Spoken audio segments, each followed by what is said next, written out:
We have painstakingly put together a video of what we think are the best metal albums measured by minutes listened that came out in 2025. Some of these were universally praised last year, and they should be. We've got some deep cuts too, and a touch of weird shit. Our goal is to sum up the best metal albums of 2025 for you. Death Metal Pug is next.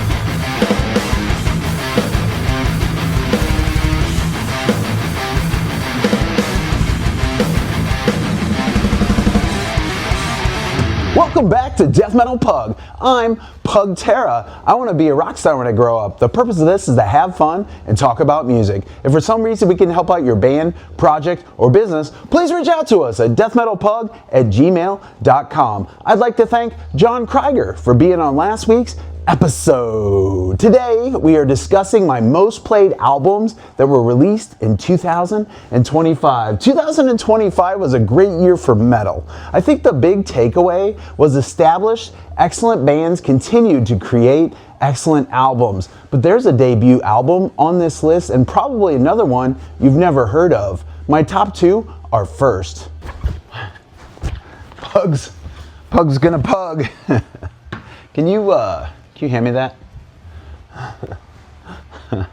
New year, let's kick it off with an old classic. All right, let's start. Look at this, look at this. Any bands from Belgium on the list this year? I did see Aborted this year. My second most played album of 2025 was Death Heaven, Lonely People with Power, March 28th, 2025.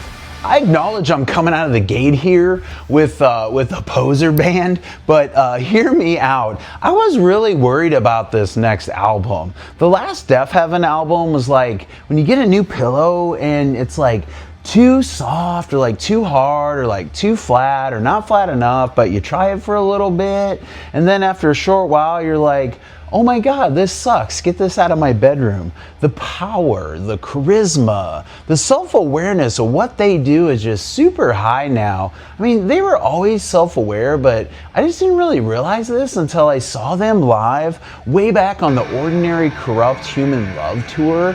And that was the first time that I'd seen Death Heaven live. I really liked that album, and I liked, Sunbather and all the stuff prior as well, of course. I was shocked you could mix that sound live. I was shocked you could make like that sound, to be honest with you. Blast you in the face live. It was just such a cool vibe filled with young, interesting people at the concert as well. But some time had passed between then and now, and that included that last clunker of an album. And I'm not gonna lie, I felt a little betrayed by Infinite Granite. This was a refreshing, fun comeback album filled with tons of layers. I know this is poser as crap, but this year, man, like, big bands rocked good albums. We're at a good point in metal, so, please take note.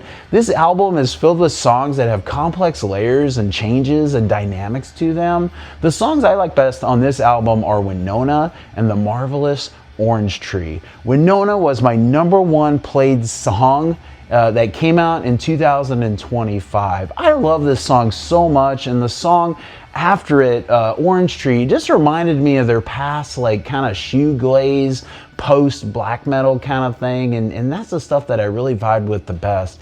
The guitars are well known, the vocals are well known, but the secret weapon to Death Heaven has always been their drummer. The masterful build-up at the start of Winona is excellent. I got to see Death Heaven on tour for this album and the performance of Winona, and it was incredible. It was incredible. The third most listened to song on this album was probably Magnolia, with that, like, I don't know how to describe it. How would you describe it? Like that modern day, like 2000s era kind of metal riff that's on that song. It's freaking cool, and somehow they make it work. And all the people in this band, you know, are really good musicians.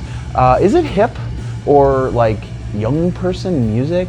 I don't know. I mean, I'm just a fat dad from the Midwest who's been into like metal for over 30 years, and I really like it. But as I hope you've picked up, right? Like, I'm not the kind of dude who stopped listening to heavy music when Lane Stanley died, right? You know what I mean? This is an incredible piece of extreme metal music, and everyone should celebrate this album. Should I say Black Braid 3, or should I say Black Braid with Black Braid 3, or should I say Black Braid with 3? Why do you care? I want this to be less than a shit-ass job. I'm a professional. My #1 most played album in 2025 was Black Braid 3. I absolutely love everything this man has ever done. I knew this would probably be my most played album of the year. I love this at first listen. That acoustic guitar, is that how country music sounds nowadays? That sound is so great from those acoustic guitars coming through the album. I do not know how they mic'd it up, how they plugged it in, how they sent it to the speakers, but it is perfect. Ever since I found out about this band, I think I've never really stopped listening to them. This black metal, shoegaze, atmospheric black metal, whatever it is just so amazing in my opinion. With or without the Native American themes, but the Native American themes do add such like an amazing and interesting dynamic to the music, especially when the words convey the perspective of the indigenous people, but would be done in like a metal or ferocious type fashion, and the songs sound simply amazing. Tears of Dawn is probably my favorite album. I love God of Black Blood, War Drums at Dawn, The Dying Breath of a Sacred Stag, like Wind Through the Reeds. I mean, really all of them, all of the songs. In Decibel, he indicated he's changing styles next time. I want to note I like this style though. So Death Metal Pug's most listened to album this year is a black metal album. Maybe we should change it to Black Metal Pug.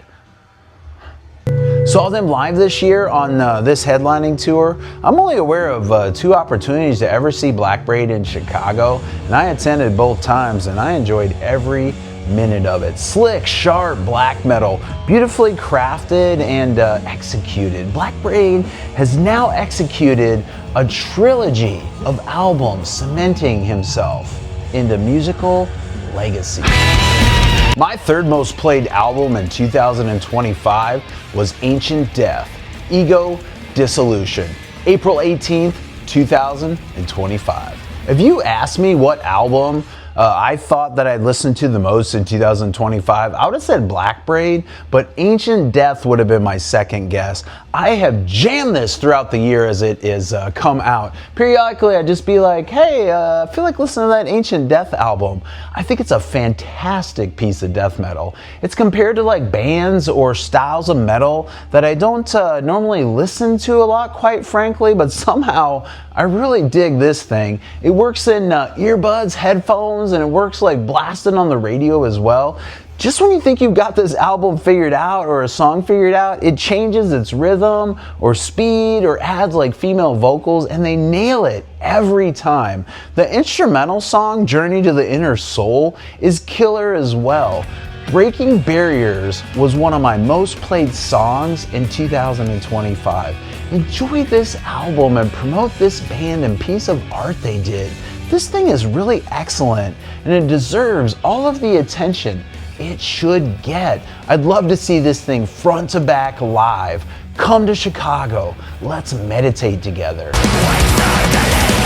My fourth most played album of 2025 was Elysian, The Ossuary Lens, April 4th, 2025.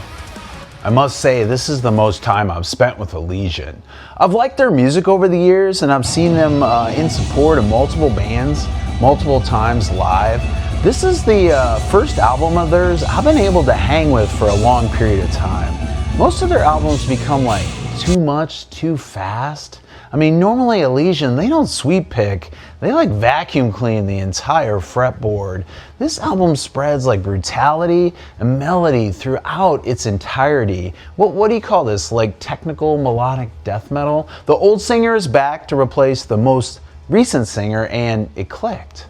Chock full of dynamics, varied songs. Unlike most albums, the best ones on this thing are in the guts of the album. The song Driftwood, The Swarm, Dark Matter Dynamics. The song Wake Circling Above is one of my most played songs of the year. Absolute classic. My fifth most played album of 2025 is Rivers of Nile, Rivers of Nile, May 30th, 2025. Do you think you can sing those high notes in those songs? I do too in my car or whatever, but I really cannot. It's incredible. Progressive death metal is how this is defined by most people. Water and Time and House of Light are the absolute high water marks of this album, in my opinion. This is where I start the album like 90% of the time now, ever since it's come out. We should support this type of band and what they are creating. This band already has like an all-time classic with Where the Owls Know My Name, and I thank these very normal dudes for doing something extraordinary here. I think in the future, people will realize how important a band Rivers of Nile were to metal. Please support them in any way you reasonably can within your budget. That part in House of Light where he just yells like, well, I guess that's just how it goes, is simply awesome. There's so many like big moments on that song House of Light. It's so cool. Is House of Light an anti-religious song, but like packaged in a poetic way? It's absolutely beautiful if you read like all the way through the lyrics and everything.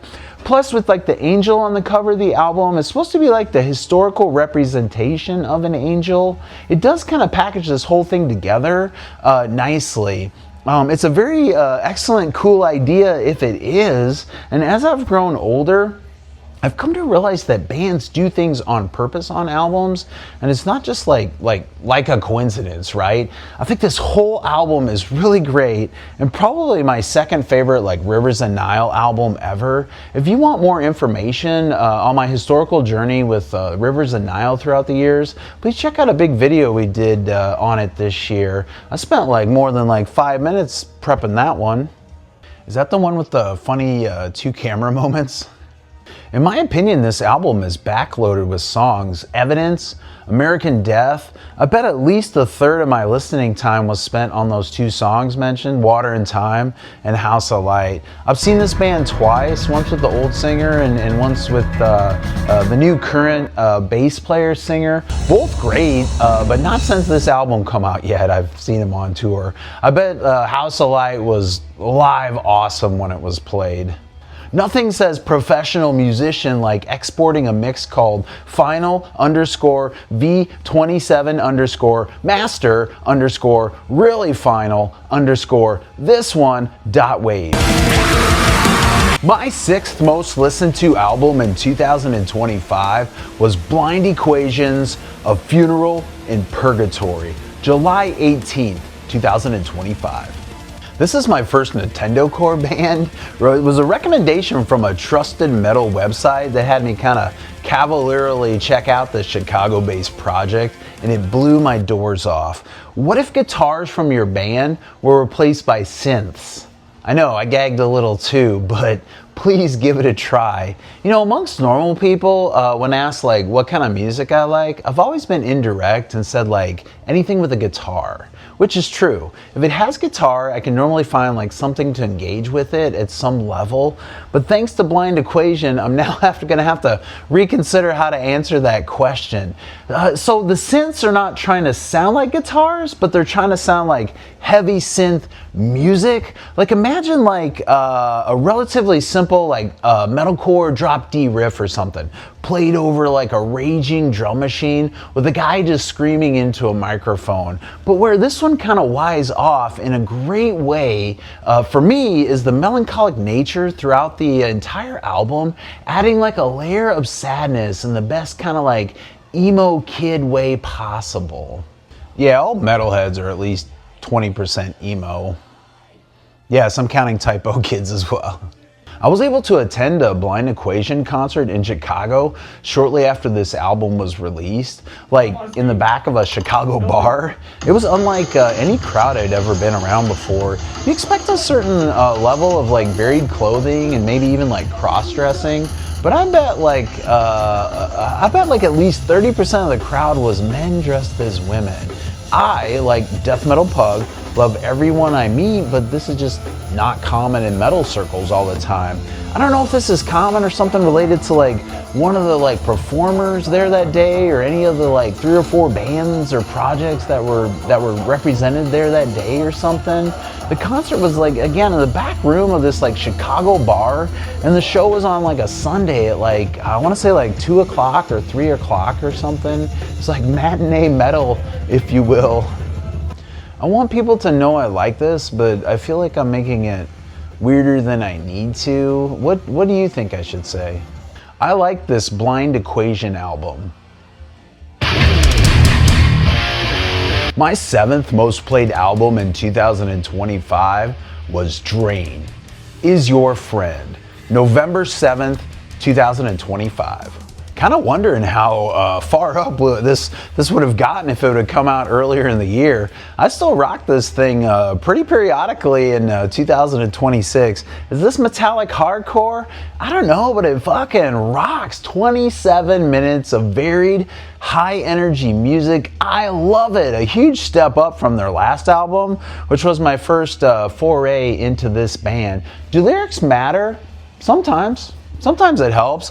Positive lyrics here. Take, for example, the best song on the album, track 4, Nothing But Love. I interpret it as, its message as, shut the fuck up and let others lead their life however they want to. The song makes you want to scream like, nothing but love, while drawing back a huge haymaker to like unload on that motherfucker who's been ramming his like pinned up battle vest into your back all night. Theoretically. We've had so much fun with what I understand is a very fun band to see live. Go see them early next year before they get big. Drain shows aren't concerts, they're mandatory cardio sessions with guitar. My 8th most listened to album of 2025 was Deftones, Private Music, August 22nd, 2025. I've been 17 or older for every single Deftones album. Consciously aware of their existence since '95, baby. Private Music, which is named after the file folder saved on Chino's desktop, is probably better overall than Ohms, and it's definitely better than Gore. But let's simmer down here a little bit, people, because Koi no Yakin is goated as fuck. That album I have listened to now more than all the rest, I would assume. Should I tell them about that Deftones video? We did a Deftones video, and you should go back and watch that, because it was a huge pain in the ass to dig out those CD booklets and shit. I'm a longtime Deftones fan, as I indicated earlier, and I was glad I revisited that album Ohms. The front half of that album is really great, but on Private Music, the best part of the album that I like is track 8, Milk of Madonna, through the song Cut Hands, and then Metal Dream. I thought that when I first listened to the album, and I think that's the case now. Milk is such a banger of a song, and Cut Hands is like something I don't like normally like, but it's just so quirky. And is that like a little like nod to Rush in the opening? Now, I'm gonna admit, I'm a clueless old a-hole who doesn't really know social media all that well, and I didn't realize like the Deftones have been lifted up to an entire like new generation and they sell out stadiums now as the opener. By the way, social media is evil. Don't forget that. What did social media say to your self-esteem? I'll take that. My 9th most listened to band in 2025 was Have a Canoe to Vastland, February 28th, 2025. Gotta give credit to a band with an impossible to spell name. I really like this album, and I didn't guess it would be in my top 10, quite frankly. I jammed it so much earlier in the year, it made it to number 9. Interesting coincidental tidbit, this is a concept album, and it's about the immortal song spirit and a pug in an area called Tavastland. As the narrative goes, Rossi the pug followed a drifting ember deep into the ancient forest until it stopped beneath a charred, towering pine. The ground vibrated with a low, timeless hum, and from the ember rose the Lakuhinki, the immortal spirit of song, shifting like fire and memory. Taking the shape of an owl, it said to Rossi the pug, "You have followed the ember of remembrance. Few mortals hear my call." Rafi snorted with a stout determination. The owl-shaped spirit revealed its blazing form, and without speaking, conveyed the message, "Awaken the dawn with me." The sky split with gold as Rossi unleashed a bark that rolled across the hills. The spirit's eternal song rose with it, rekindling the forgotten fire and stirring the world awake. The owl spirit and Rossi the pug then proceeded to take an axe and chop up the Christian invaders of Tavastland. At sunrise, travelers swear they still hear two things in the wind: the cold thump of an axe into flesh and the triumphant snort of a very brave pug. Tavastland. Black metal, heavy metal, double kicks, chanted gang vocals, but also like none of those things. These like big, unique European metal like albums geek me out quite a bit, man. Check out my most listened to albums from 2024. Dotritz was in the top 3 last year. This album has themes of heritage, endurance, and the sacredness of nature that are central to Havercanoe's style. I like track 6 the best, the one that begins with U, and then to spell it, you just like press the middle row of an American keyboard all in order, and then sprinkle in random colons on top of the letters to kind of spell it. The last 3 songs on this album are my favorite moments of this whole thing. I just realized this is our 2nd album with themes of eradicating Christian invaders. When Havercanoe records an album, Finland's National Forest Service issues a tremolo picking hazard warning. My 10th most listened to album in 2025 was Hooded Menace, Lacros Monuments of Obscuration, October 3rd, 2025. I'm adding this 10th, and it was probably higher because I had a digital version that came out before the album was released, and I listened to it a lot then. My music app would only collect the info, from the actual album release though. I'm leaving it as number 10 though, because I love this thing. Hooded Menace is a long-time death doom band that rarely tours. I feel like this one here, Lacros Monuments of Obscuration, is a little closer to my favorite album of theirs, Ossuarium Silhouettes Unhollowed, and I do like it a lot better than their last one, Tritonius Bells, but the nods to the 80s still remain on this thing, but more of like in a 80s music way instead of like a cliched 80s heavy metal guitar kind of way. Each song is like a different, what do I want to say, like a different poem or story, I guess I'll say. It's hard to explain, but it's kind of cool, and I'll point out, I'm not generally a doom guy, but something about Hooded Menace has just always clicked with me. And what that something is probably their awesome thick ass guitar tone, and that continues on this album. Each part or like section on this album is just like really, in my opinion, super excellent. I'm not going to be redundant and tell you or explain like the Duran Duran cover, but if you want to check out more about my thoughts on this a bit and the historical perspective I've had with this band through my bloodshot eyes, check out a past video we have that we posted when this album came out. I think the last song on this album is incredible. One Time Hooded Menace, tuned down so low, the bottom bass string hit a gravestone. All of these bands' albums tied for 11th. In Mourning, The Immortal, August 29th, 2025. This is an incredible album and an incredible experience.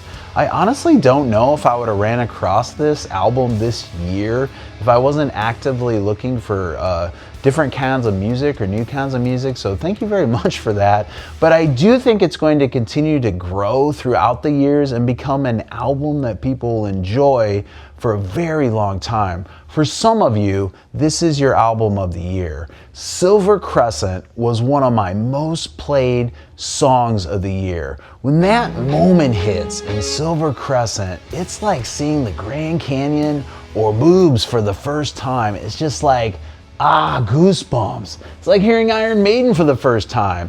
The songs Staghorn and North Star were the other two most listened to songs on this album for me as well. Dorky sometimes, maybe. Timeless, yes. Tied for 11th, Barren Path, Grieving, October 31st, 2025.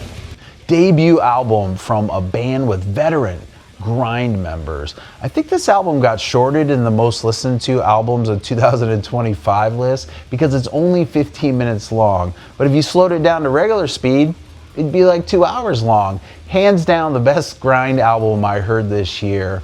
I brought this up on our best missed albums from October and November video this year, and it's only grown on me more since. What's the difference between a grindcore album and a microwave burrito? One is blistering hot, over in 90 seconds, and leaves you questioning your life choices. The other is a burrito. Tied for 11th, Gaffed, I Can Feel Myself Rot, April 19th, 2025. Gaffed wrote I Can Feel Myself Rot. New Jersey residents would call that breathing near the Meadowlands. More people should be talking about this album. Heavy, brutal, New Jersey death metal in an old school, catchy kind of way. The title track rocks, and track 8, Strip the Carcass, is awesome. This got usurped by Ancient Death in the video we made, and I was kind of new to it, but it needs more attention. Tied for 11th, Sanguisuza Bog, Hideous Aftermath, October 10th, 2025. My favorite kind of arithmetic this year is Hideous Aftermath. I don't know what I can add to the conversation about this band or album. This has gotten a lot of attention, and deservedly so. Sanguisuza Bog have grown up. They are a whole professional band. The album has some variety to it and is technically proficient. It's always cool when a band's new album comes out and they make their way to your area. I got to experience the album coming out, and then shortly after they came to the historic Metro venue in Chicago, and I watched them and Defeated Sanity and Despised Icon and Corpse Pile all at this place. It was great. We have a video that discusses this in detail. I like to start the album from the song Repulsive Demise, and that song after, that riff just hits so hard coming off of that song. So many massive, down-tuned, filthy riffs on this thing. It's just like, now they have really thought through what they want to do with this death metal, and quite frankly, it's leveled up. Yeah, I think I've seen them 4 times. They've opened for a ton of bands over the last 4 years or so. This is a very interesting, great death metal album that came out this year. This is a crazy committed act that appeals to modern music fans, and I think we should all rally around them and not point out if they're not enough whatever, not enough death, not enough core, not enough technicality, or not enough whatever. We should all just come together here and support this band. I can't wait to see what's next in a few years. I love these albums this year. Ignominious, 400 million tons of flesh. Such a goofy, fun EP. The EP of the year for me. The song Huge Alligator made it into my top 5 most played songs this year. Krigsgrave, Stormcaller, love these guys' music. All Hell, Sunsetter, new band for me, perfect fall album.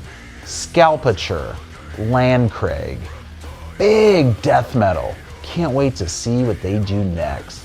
Revocation, new gods, new masters. Dave being Dave more than Dave is normally Dave.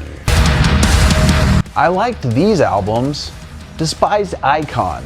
The first 4 songs on this are 10 out of 10. The Ominous Circle. Holy shit, check this out.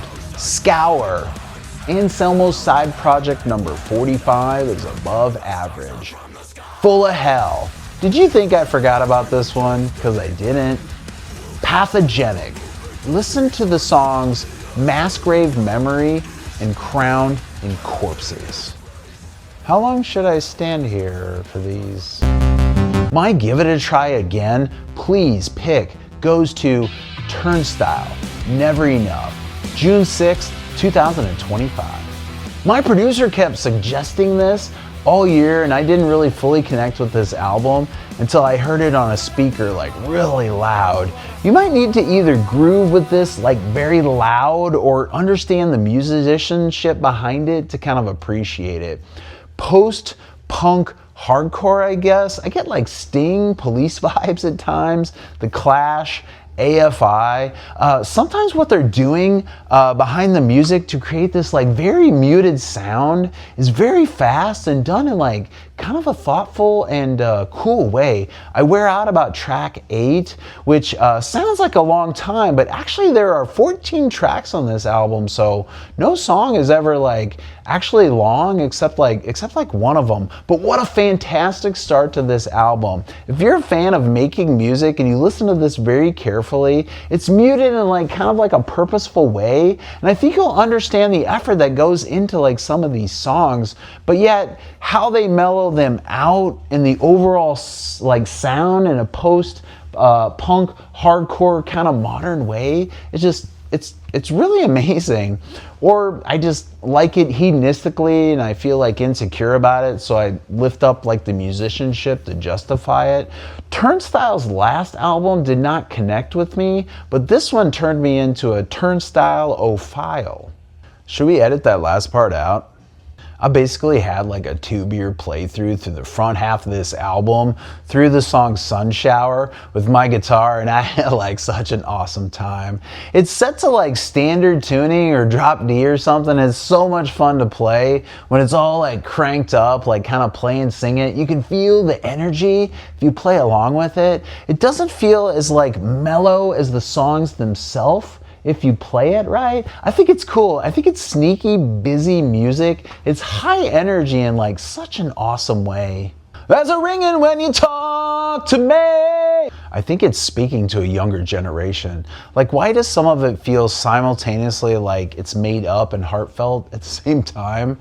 There's like some off-kilter drum hits or like backbeat to it as well that I don't quite expect, but if you really listen, you kind of hear it. I can't explain what he's doing, but it's super interesting and different than you would expect when you're like vibing to the song. Sometimes he's like ahead of the beat and sometimes he's like behind the beat in kind of a very interesting way. What's the difference between a turnstile show and a trampoline park? One has people bouncing off every surface with reckless joy. The other is a trampoline park. I wish I would have known about this album when it came out. Buried Realm, The Dormant Darkness, April 4th, 2025. Do you play guitar? Holy shit! I can barely play Turnstile songs on the guitar. Buried Realm take Never Enough guitar to heart on this album. Not even on my best day of playing guitar in like 1999 or early 2000 could I even play 30 seconds of guitar on this album. The instrumental track on this thing is bonkers. But then like right after there's like a butt rock song just to like show us they could do it, I guess. I only found out about this on year-end lists, so that's why I'm bringing it up. There's a lot more to check out on this, and I look forward to it. A grindcore band walks into a bar. The entire set's over before the bartender can even say, "ID please." Where's the biggest corpse pile in Houston?